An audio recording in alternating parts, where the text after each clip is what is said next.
Today, we're diving into what neuroscience is telling us about how internet pornography actually affects the brain. Look, this is a question that gets people really fired up, right? There are so many strong opinions out there.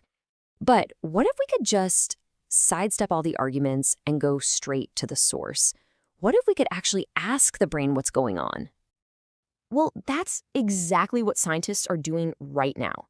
They're using this incredible technology to literally watch the brain react in real time. So, what are they seeing? Let's get into it. Okay, so why is this such a big deal for science all of a sudden? Well, it really comes down to one thing: access. The sheer availability of internet porn has just exploded in the last couple of decades. And to put that into perspective, one US survey found that a whopping 66% of teenagers had stumbled across porn online, completely by accident. I mean, that kind of access is just unheard of in human history, and it's what's really pushing scientists to ask, what is this doing to our brains? And I want to be super clear about something. For this discussion, we're putting the whole moral debate on the shelf. The question for scientists isn't, is it right or wrong? It's, what's happening on a mechanical level? We're talking about circuits, wiring, and brain chemistry. So to get those answers, you got to peek inside the brain while it's actually processing this stuff.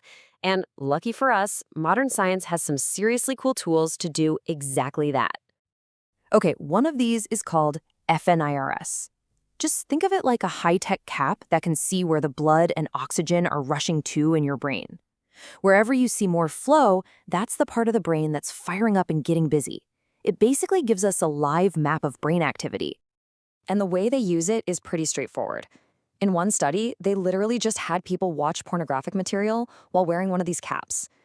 Then they looked at something called functional connectivity, which is just a fancy way of saying they watched how different parts of the brain were talking to each other. All right, so what did they find? Well, before we can unpack the results, we need a quick crash course on the brain's built-in reward system. See, your brain has this master circuit for pleasure, for motivation.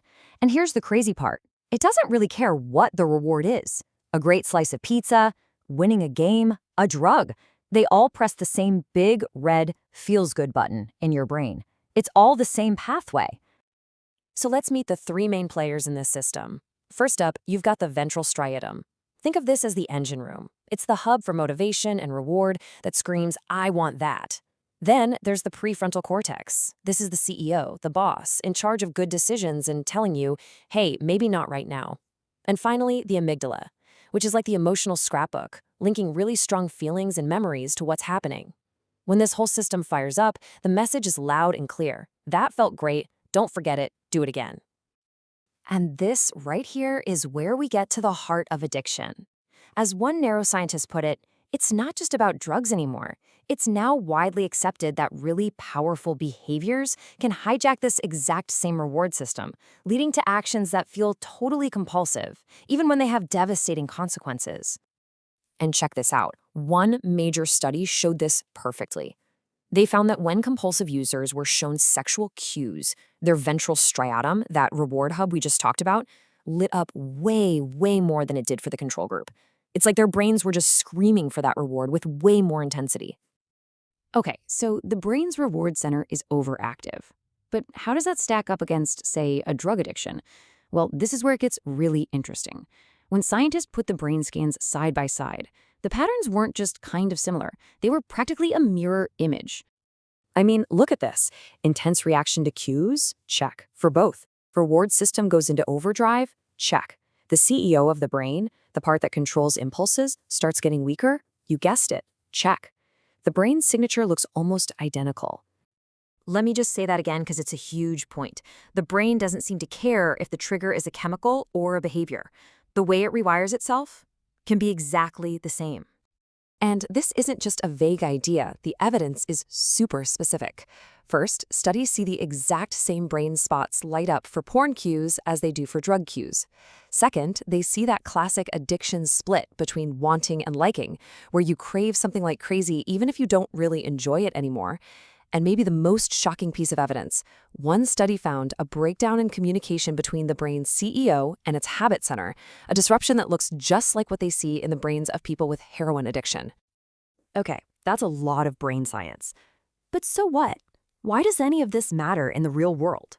Who cares if the patterns are similar? Well, it matters because it completely reframes the entire conversation. If we start seeing this as an issue of brain function, of neurobiology, then it stops being about morality and shame. It becomes a public health issue. And that means we can start looking for real, science-based solutions and treatments that actually work. And scientists even have a model for how this progression happens. It starts out as a choice, right? A voluntary action that's driven by that wanting center, the ventral striatum. But with repetition, it can morph into a habit. And for some people, the brain's command center literally shifts over to the dorsal striatum.